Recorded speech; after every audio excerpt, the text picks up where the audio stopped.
This program on investing under regulation crowdfunding is not investment advice. Rising with the crowd, power unbound, change makers lead where hope is found. Superpowers for good, shaping the fate.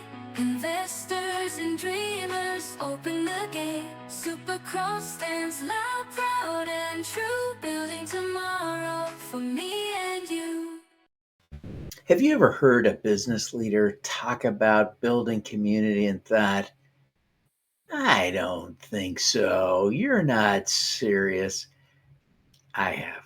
But today's guest is the exact opposite. I'm so excited to have with us a phenomenal human being who is doing amazing work at genuinely building community. So stick around. You do not want to miss this episode.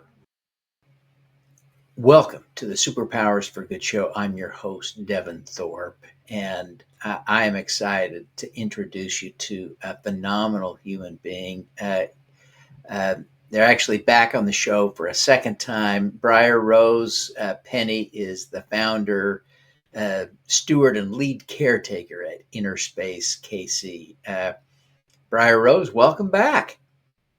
Hey, Devin, thanks so much. Really appreciate you having me back. Well, we're thrilled to have you and recognize the great work that you're doing. You're launching now a second crowdfunding campaign that after a successful one last year, it's been almost exactly a year ago since you were on the show, as I recall.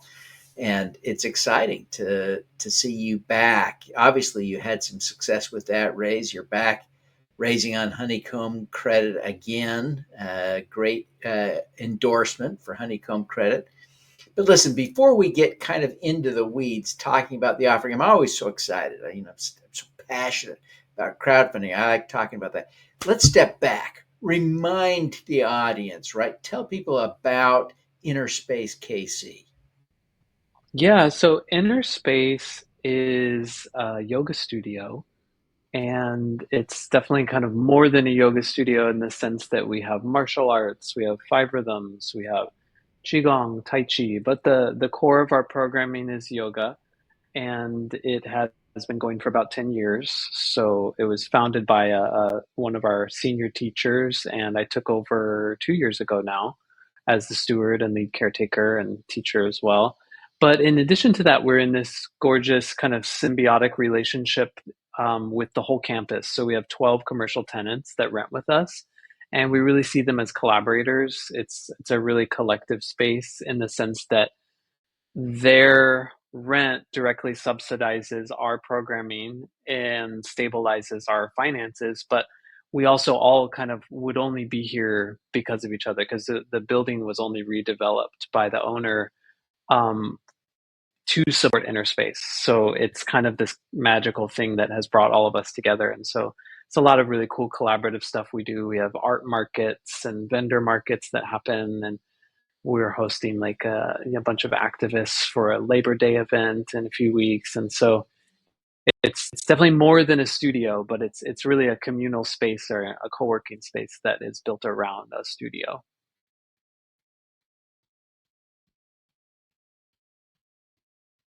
It really is wonderful to think about the tremendous, beauty of what you're doing. It's a remarkable community building activity. You don't take that lightly. You've got, I think, a dozen businesses operating out of the space, and there's kind of a harmonious coexistence, synergy. We called it in business school. But tell us a little bit about that community, some of the businesses that are thriving in this space with you. Yeah, it's kind of magical. Like you could call it random, but it's really not. It's really kind of has its own intelligence. So we have a lot of personal care work that happens here. So there are four different studios that are doing hair, and two of them specialize in protective braiding for Black and African descended hair, and two of them are kind of a more general And so that is really interesting space and intersection that happens. There's esthetician that works here. There are healers, body workers, energy healing, that kind of thing. Someone that does tarot and astrology. We've hosted like herbalists and people that make soap and personal care products and stuff like that. And musicians and artists too. So like using the space just as creative studio space. So it's a really diverse group. But I think the common thread is both personal care and one-on-one care and kind of like communal care, you might call it, and self-care kind of stuff, and then also creativity and that intersection with the arts and music community here in Kansas City. So it kind of is similar to we are on a historic red line that is in a very dynamic and rapidly changing neighborhood right now. And I think it's similar. Like I think some of that is represented here in our roster of tenants and the people that also like rent, for classes and things like that. We have some practitioners that come in and like, for example, we have Baba Danny who teaches African dance for all ages. We have folks leading queer LGBTQ meditation class once a week. So things like that. There's this really kind of dynamic intersection of populations and all of them tending their own communities, and then the communities intersect together. So it's pretty cool. It's interesting. One of the things that we talked about last time was the way the community is supporting you, that there are volunteers actively engaging, taking meaningful responsibilities. Is that continuing? Yeah, those that we really couldn't be here without them. I think that there's something that's really like unique about a lot of yoga studios have this, they maybe call it like a karma yogi or, work trade is another way to look at it. But our work trade folks are really like some of our foundation because this space is so clean, man. Like I could eat off of these bathroom floors.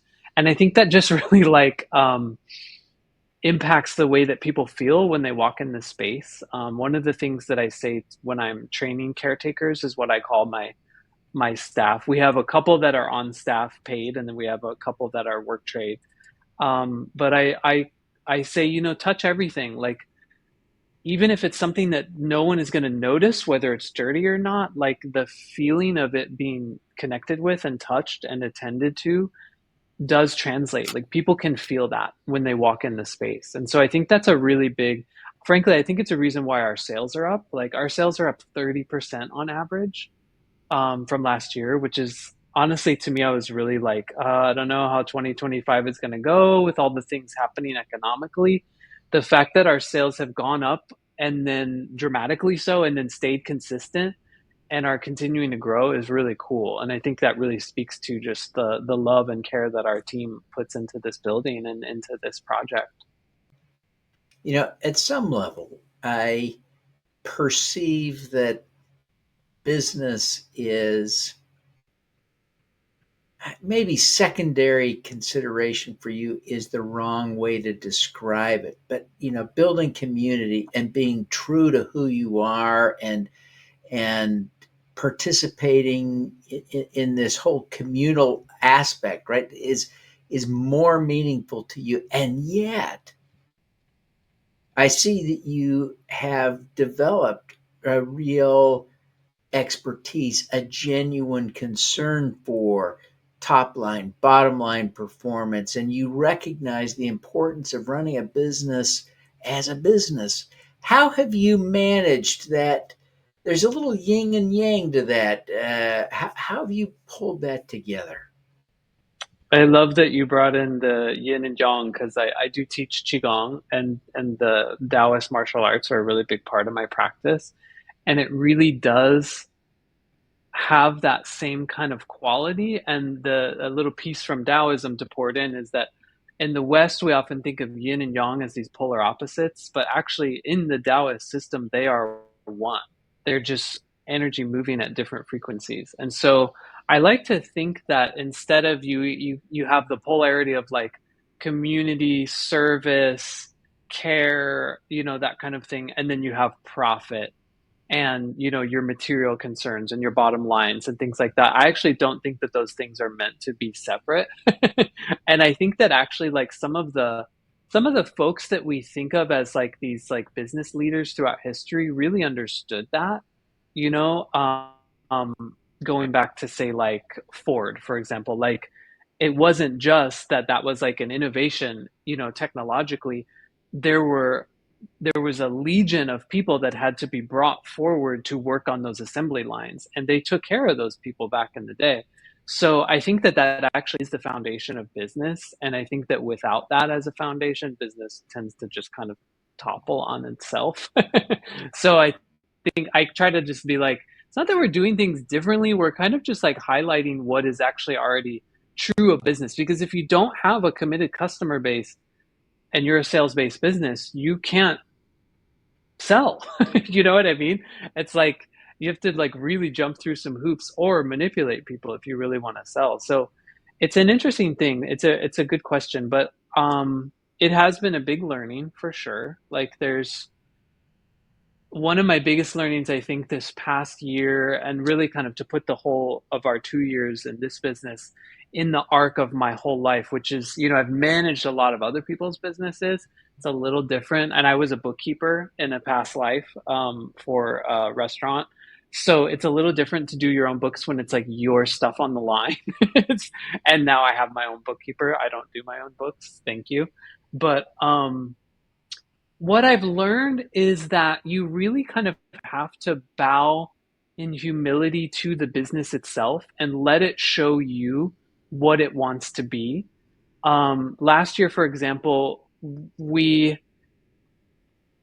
everyone wants to grow sales, right? Everyone wants to increase revenues. That's just a universal given across every industry, and especially in wellness industry. It's not like a restaurant in the sense of like we have product expiring, you know what I mean?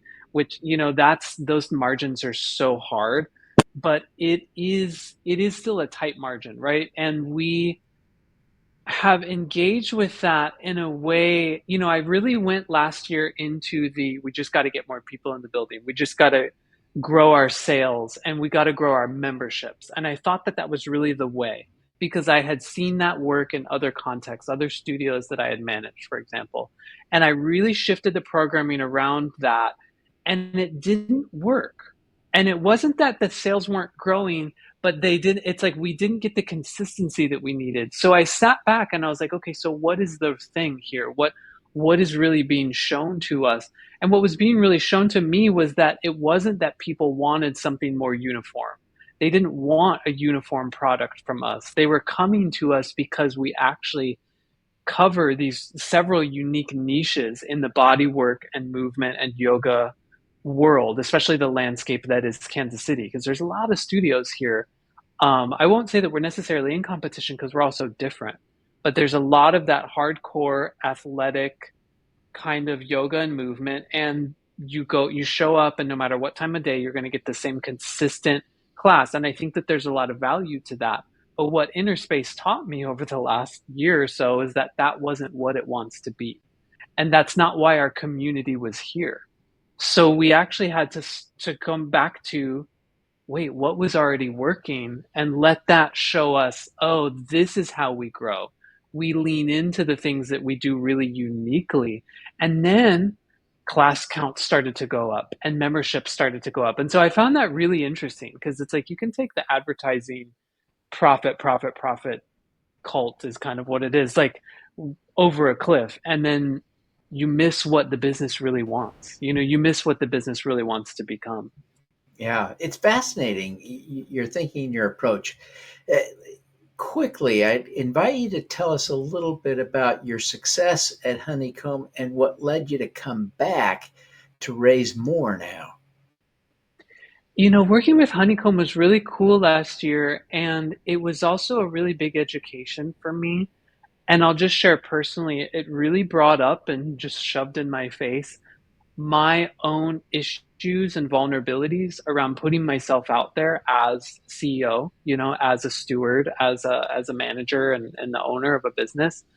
Um, So I grew up performing, and so I'm really comfortable on stage, but then to put something that I really care about like this um, in such a public space and ask people to invest in it was really vulnerable. But it was so powerful. So I think of it as kind of like an initiation that we walked through and a big learning. It was a big education. I had not experienced something like crowd-funded investment um, campaigns before. So I really, part of me was like, is this going to work? I just was kind of like, let's just try it. And the fact that it worked so brilliantly was in and of itself an education, because it really showed that there are alternative ways to access capital. Because that's one of my biggest educations, is that like the system is not equal. Sorry to burst your bubble if you're walking around thinking that it is really privileges a certain type of business, mostly a large corporation with a lot of history. So as a startup or as a scrappy small business, the banks really just don't see you. They don't. It's like I've had banks be like, yeah, your credit is good, you just don't have the history, and you're not even asking for enough money. It's like they want to give me 1 million, and because I don't have revenues to support that, they're like, yeah, we don't want to give you 150 grand. So the honeycomb thing was a really cool and like expansion of my horizon, right? There Yeah. is alternative sources of capital out there. You just have to open up to them and look. Yeah. Briar Rose, we got to take a break. I'm so sorry, but this Mm-hmm. is such exciting work that you're doing. Well, we're going to take a quick break. We'll come right back. Uh, Folks, I am so excited to have the opportunity to reintroduce you to Briar Rose and the tremendous work that they're doing in Kansas City with the Inner Space KC uh, business, yoga studio, and much more. We're going to take a break. When we come back, we're going to shift gears and talk to Briar Rose about their superpower. So stick around. You don't want to miss this. Download a free copy of How to Make Money with Impact Crowdfunding. The book Sarah Hanks describes as a fantastic overview, not just of crowdfunding investing, but of investing in general. Andrew Savickas raved, "This book offers unparalleled insights for anyone looking to make a difference." Scan the QR code to get your copy. Struggling to raise capital for your business? Unlock the power of the crowd with AI. My free guide, Crowdfunding Made Simple, walks you through every step to success. Get funded smarter, faster. Scan the QR code now for your free download. Welcome back, everyone. I'm thrilled to be here with you on the Super Crowd Presents Superpowers for Good. And as your host, Devin Thorpe, I'm thrilled to have the chance to reintroduce you to Briar Rose Penney, the founder at Inner Space KC. We've just had a remarkable conversation. We're going to shift gears now to talk to them about their superpower. Stick around. You don't want to miss this. Briar Rose, I'm so impressed with the work you're doing, the success that you're having. It's hard in business to do something crazy like grow revenue 30%. That's challenging, and you've accomplished that. You've launched a business that says something, a business that's growing and successful. Wow. What's your superpower? I'll be a little prideful and I'll pop out a couple. One is about working smarter versus harder. Because kind of as I was mentioning earlier, it's like you can push, push, push, and just like more advertising, more Google ads, more this, more that, more programming. And that's not always going to deliver the results. And what I think I have is this natural curiosity and frankly, like I have a life that I want to live in balance. I don't want to fall prey to the same dynamics that is so common for founders, for owner operators, for pretty much anyone who has a small business.